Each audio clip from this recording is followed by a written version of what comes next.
Welcome to K-State Online. I'm Mason Voth. That is Drew Galloway here for a KSO show on a Tuesday. We were going to talk about this yesterday. Then a wave of commitments came in. So that was the discussion yesterday. Football and basketball both adding to their roster. Depending on when you're watching this, is basketball going to add again soon? It's a possibility. We'll have to find out and see. If football is going to add again soon, you should probably just go over to KSO, read everything that Drew's cooking up. He'll keep you in the know with really a lot of what's going on with K-State and recruiting right now. You sign up at KSO right now, you get your first week for just $1. And not only does it get you access to the most extensive coverage of K-State sports, also everything going on with our national team at On3. So sign up today over at KStateOnline.com and On3. Also, a good time to remind everybody, you're running out of chances if you want your travel, your hospitality, just game tickets for the 2025 Aer Lingus College Football Classic. If you want all of that right now, go to cats2ireland.com. Things are starting to go by pretty quick.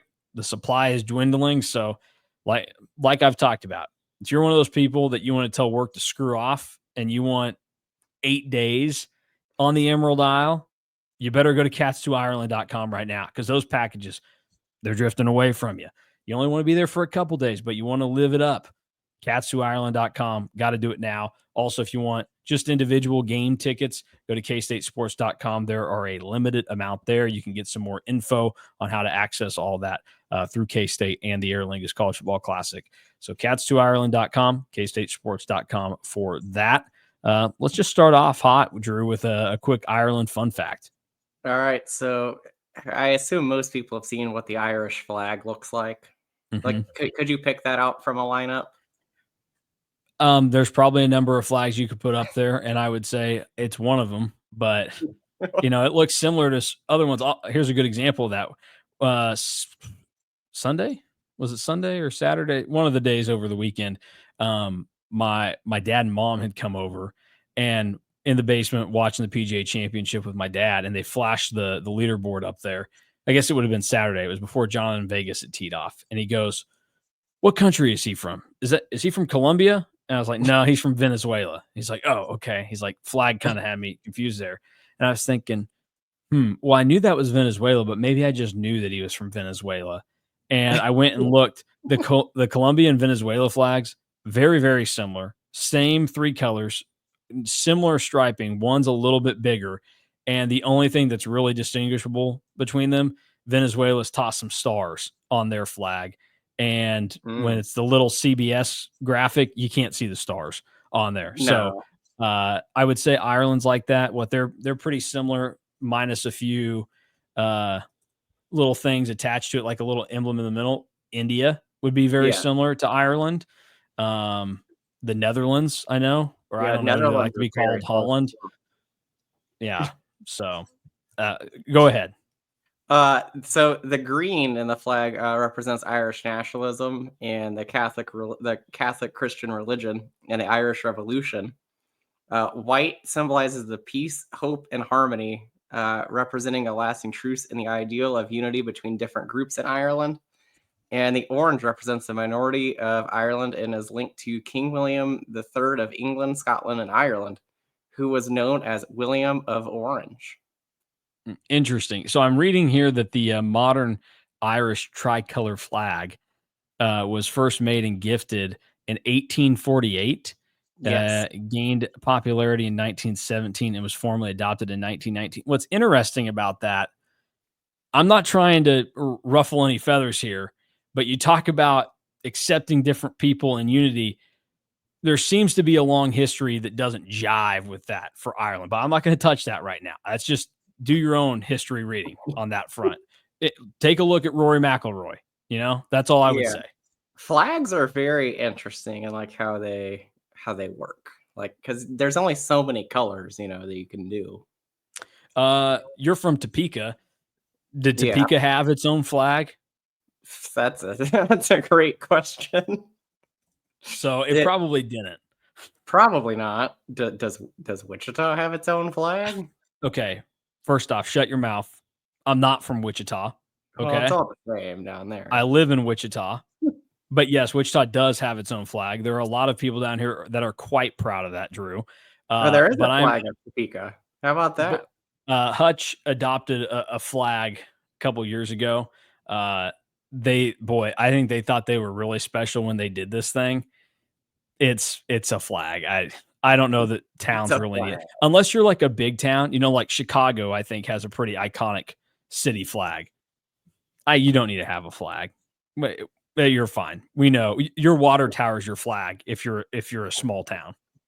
That's not exactly wrong. When I was small, I used to think that you weren't in a town until you drove past their water tower, which is flawed logic given the fact that a lot of towns in Kansas just have one of them. So it's Yeah. like you'd have to really drive out of your way to make sure you were in that town.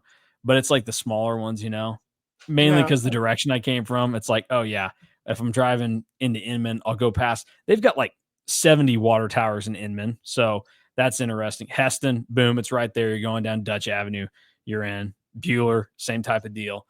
So yeah, I'm a water tower guy. I like to judge them when I drive by them.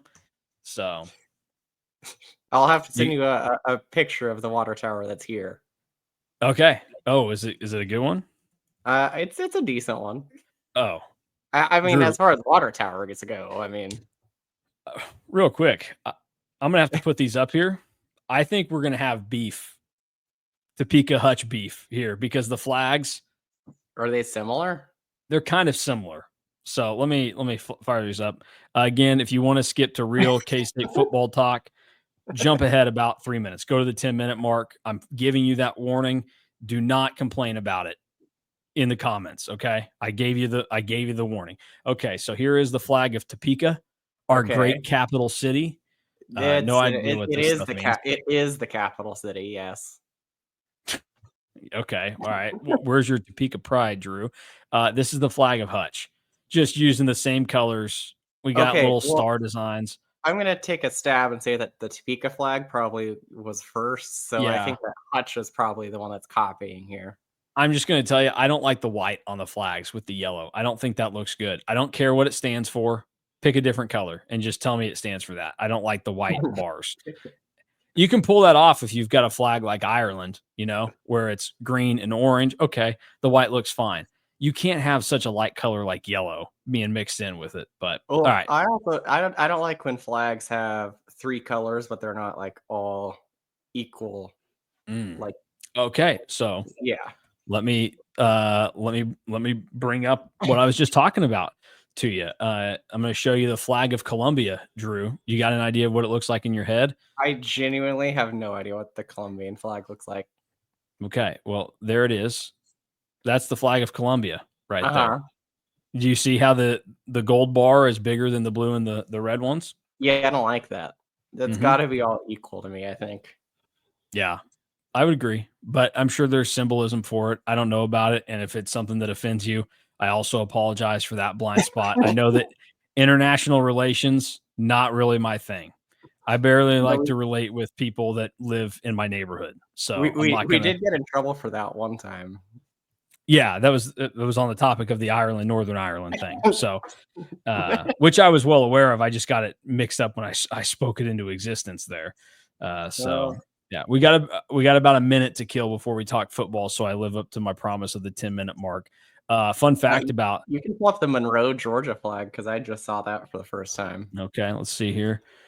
Um, fun fact about the country of Colombia. My brother's best friend from college. Shout out to Juan. He was from Colombia. Oh, there you go. Just going as I don't think there's a flag from Monroe, Georgia. Drew, There I hate to bring definitely it up. is. I literally just saw it. Okay. Oh, I hate it.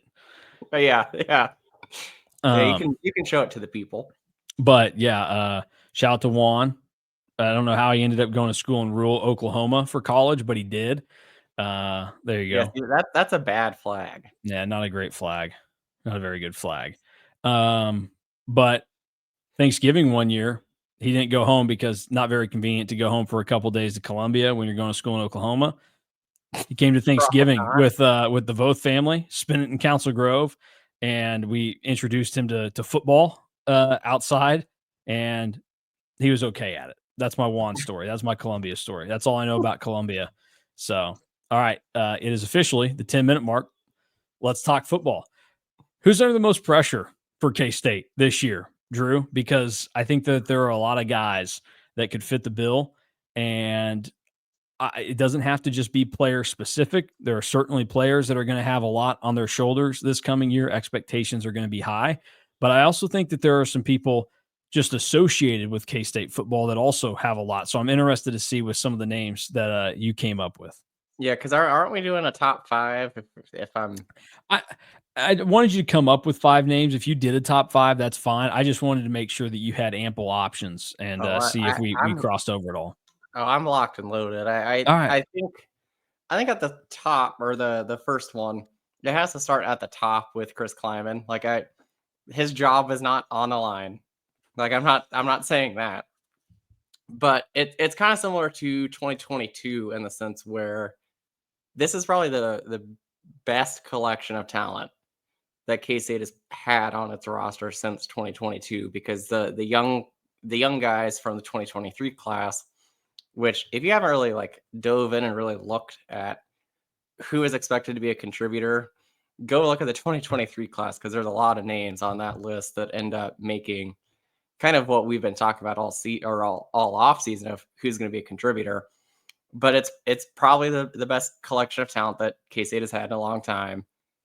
Your best class in your tenure is getting older, either redshirt sophomores or true juniors, and you really have to deliver. And I mean that is what is fun about college athletics, and puts a lot more pressure on college athletics than the pros, is you only have these guys for 4 or 5 years, or sometimes 10, because it gets crazy sometimes. But you have this small window, and K-State has been trying to get there and trying to get there and trying to get there. And last year, with a bunch of young players, they were 7-1 going into November, and then totally fell apart. Well, this year everybody's a little bit older. There's more depth. There's more experience. There's more talent. You have to deliver on probably this window. That's why Chris Clement, I think, is number one. And it's not even, and like I said, it's not even like close to like a job security thing. It's just there's pressure on you as a head coach to really deliver when you have this much talent. Yeah, you're on mute.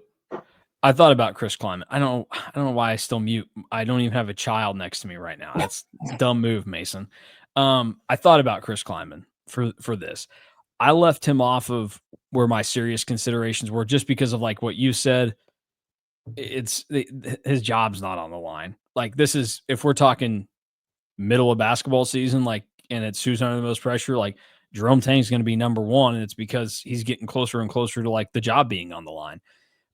But you're right, where there is pressure from the standpoint of like having the fans on your side. And it's not necessarily like that I think people are going to really turn on Chris Kleiman or like things would get bad from a support point of view. But there was a tide turning last year. November was not kind to K-State, and fans did not enjoy the way that it went down. And they didn't enjoy the way that Chris Kleiman spoke about some of the things and how they played out with the end of the season. So I do think this is a year where, well, maybe not like in the immediate future does this impact the pressure on him, but this year could go a long ways in alleviating pressure that could come in a season that's more likely to be down than what this one is, where you've got junior Avery Johnson, things need to start looking pretty good because if they don't and you miss out, then it's like you're like 2 years away from having a couple more not so good seasons. And then things do start to become a little bit uncomfortable and more of a question mark. Whereas if you succeed this year, like you're just kind of pushing off when the real pressure comes about. And because people can look at it and say, okay, you won another Big 12 title. That's 2 Big 12 titles in a 4-season stretch. And then you also were able to get it done with the prize recruit that you were able to get in Avery Johnson. Like there's a lot of pressure in general for K-State football this year for everybody involved, just because I've said it since they got him.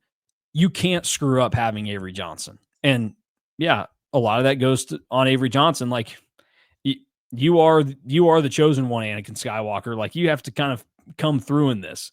But everybody around you also has to help get you to that point. And this just feels like a situation where you can't waste it, because if K-State gets out of this era without making the college football playoff and without winning a Big 12 championship, it's going to feel like a pretty giant letdown. So I Yeah. would agree on that standpoint. I think it's just, how severe is that pressure? It's not crazy for Chris Kleiman. I think if it was him himself talking about it, he would put a lot of pressure on himself this year to get done, because I think he knows all the things that we just said. Like, you have to be successful with Avery Johnson and the talent that you have right now. But we'll see where it goes. I didn't necessarily do a top five, but I have a number of names here for you.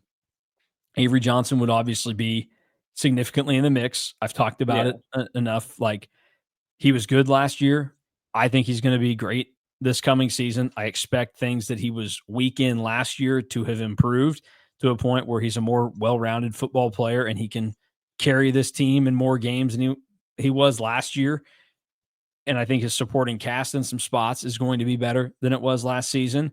But like I've said, there are enough things that just gave me a little bit of a quick pause when I think about what his potential can still be at K-State. And I want to see those get answered.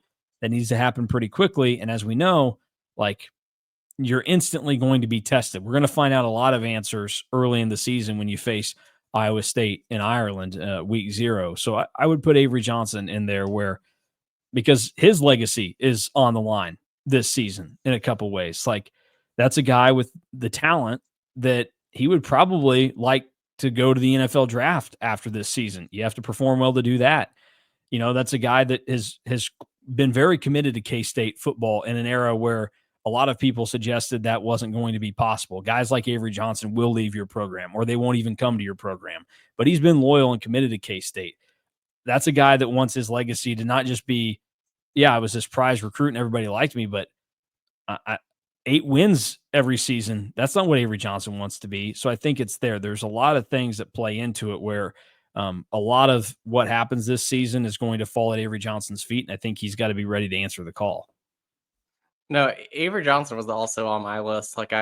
That's another one where like the list has, I think, tiers to it, and like he is probably in that upper tier because of all the expectations that, right or wrong, have been on him since he arrived in Manhattan, and like it's really time to take that next jump, which is, again, we say this because we think the world of Avery and what he can really be, but it is crazy to like really be talking about him taking that next jump when his first season as a starter, he set so many records that we think that he can be even better going forward. Another guy that makes my list, and I'm interested to see if like this makes your list or not, or if I'm just like totally insane. But it is Van Malone, uh, Oh, because K-State's replacing both corners. I know that K-State really thinks the world of Zayshawn Rich, and they think that one of the three between Donovan McIntosh, Amarian Fortenberry, and Jaden Rowe was like really ready to break out. But you're replacing two guys. One was really, really good last year in Jacob Parrish. Like that's why he was drafted in the 3rd round. One was not so good with Keenan Garber. Now you're replacing both starters, and I think that kind of coming into this season, that's probably the position group that I'm the most kind of weary about, because there's just so many unknowns and so many guys that haven't really played or had a lot of experience. So I think that Van Malone's like really under pressure to get those guys ready to go, because they're also gonna have to be ready to go week 0. We don't necessarily know what Iowa State's offense is going to look like yet, but that's an experienced quarterback versus a not very experienced secondary, and especially at corner, because you really look at it, Zayshawn Rich only played defensive snaps in a handful of games last year. Donovan McIntosh only played in a handful of games last year at K-State. Amarian Fortenberry was at South Alabama last year and is taking a step up in competition. Jaden Rowe has barely played at Oklahoma because of injuries. So how can he bring those guys along and get them ready to go when everything is coming at them at in Ireland, because you know that Iowa State is going to be probably ready to go, and we don't really know what their offense is going to look like I said, but Rocco Becht has a ton of experience. I like that addition because I had something along those lines where I had just a couple of corners written out. I think there is pressure on that group this year, and it probably does fall at the feet of Van Malone. It's his unit, and like you said, yeah, you had Jacob Parrish, who was great last season, but Keenan Garber, he underwhelmed, and people expected and wanted more from there. You needed more from there. So then this year, you've got to, I mean, you're banking on guys to step up and have enough of them that can do it, but like everybody's got to do their job there too and get to that point. So I actually think that's a good one. And then also when you compare it to the job that a guy like Joe Klanderman has seemingly done with, his safeties, where for the most part the safeties have come through time and time again, and the defense overall is in a spot where, yeah, you lose Brendan Mott, that's definitely painful on the defensive line, but there are a lot of good options that K-State has on the defensive line to throw out there. You bring back Austin Romaine, who was one of the best linebackers, not in the Big 12 last year, but in college football. Des Purnell is back, so you got that going for you. And then, you're expecting Gabe Powers and some of the other linebackers to be able to provide, like, everything up front there seems pretty solid.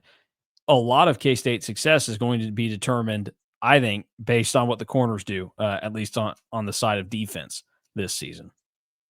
No, I think that that's exactly correct. Like that, this team, I think, is going to go as far as the secondary takes them, because there's just so many new faces, and just so much of what a lot of Big 12 teams do is going to be, hey, can you guard our number one or number two receiver man to man, and let's go. Like, there's just so much of that, because like we've talked about, while the skill positions are a bit of a question mark, there are so many returning quarterbacks that even if the skill positions kind of take that step back, having so many returning quarterbacks will help the receivers come along. That's why you need good guys in the secondary that are ready to go. That's why I think that Van Malone is a little bit under pressure. Again, not even like close, I think, from like a job security standpoint, but like from a, can you get these young guys that have little to no experience and playing an actual game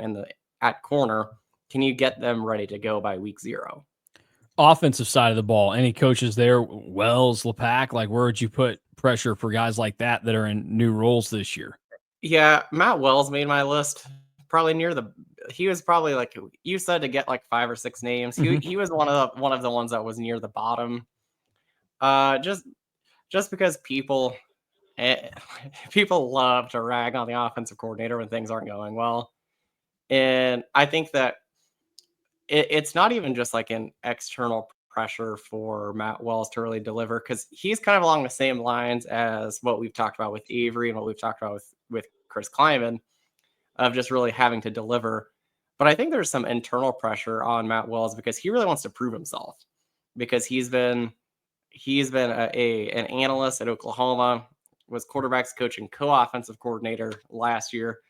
Now he's full-time offensive coordinator, and I think that there's kind of a point to where I think that he kind of sees this as a way to get back as a head coach somewhere.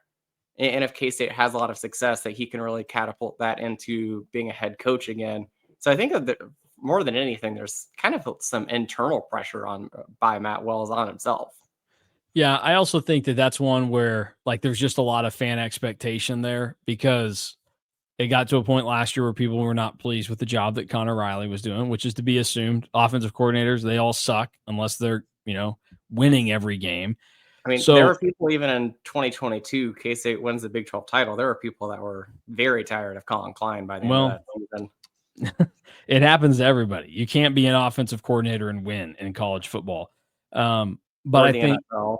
yeah, I think you look at that, and there are people that are thinking Matt Wells is going to be the difference maker and kind of a savior in some respects for the offensive coordinator and running this thing. So I think there's a little bit from that standpoint. We'll get back to some players here. Let me throw one more out at you here, Drew. Mm-hmm. Just to see where you feel on in terms of people that aren't playing. This guy doesn't even call any shots on a game day. Gene Taylor, I think. Oh, Yeah, I know. I'm zigging on you. you are zigging. That's not a name that came across my radar.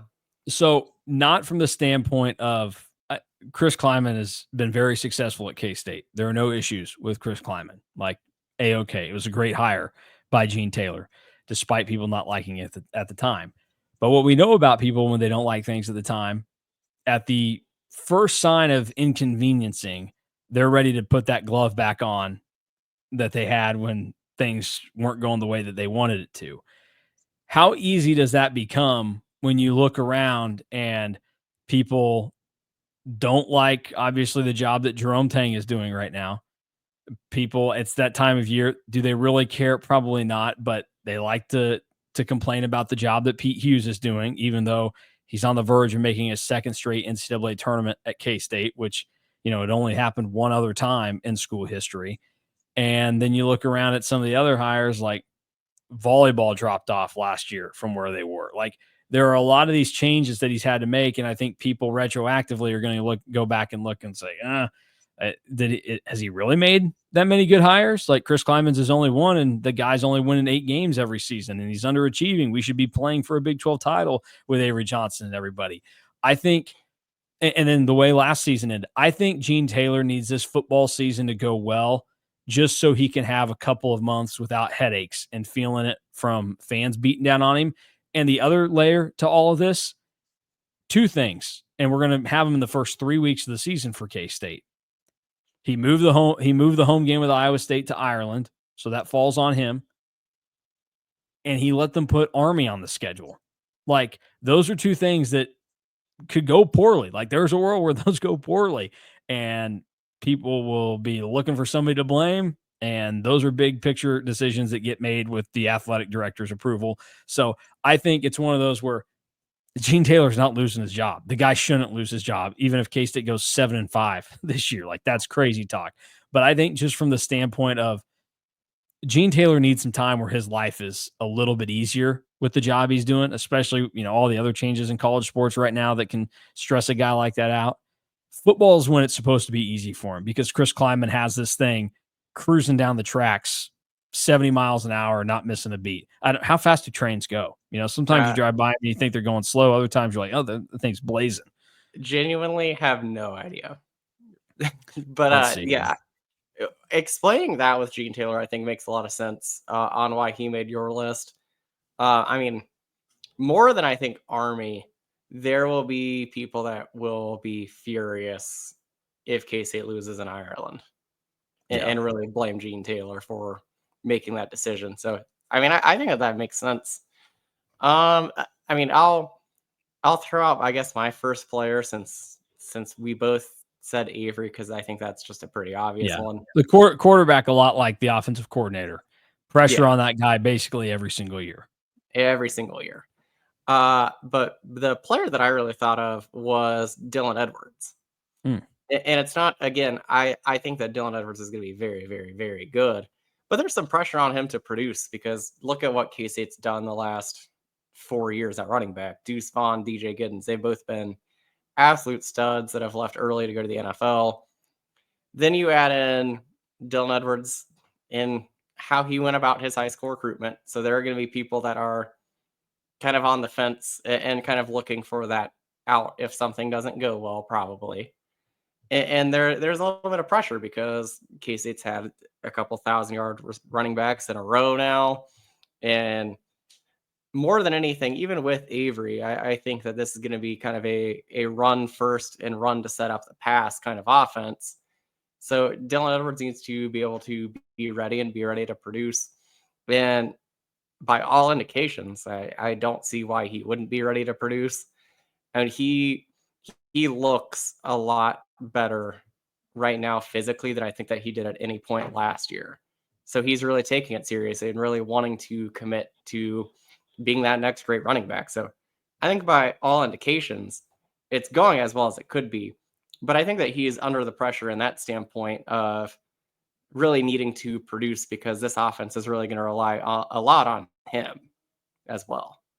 Yeah, I had Dylan Edwards on the fringe of mine. I think that's just one of those spots that I'm not worried about right now. Like No, Brian I'm not Anderson is worried not a about guy. it. Yeah, yeah, I get what you're saying, but like, I think I'm not even picturing a world in which Dylan Edwards doesn't perform well this year, or Joe Jackson, or whoever they throw out there at running Yeah, back. I mean, It just I would be stunned if neither of those guys like worked. But it's more from the standpoint of I know that there is still kind of a fraction of the fan base that is a little touchy feely with Dylan Edwards.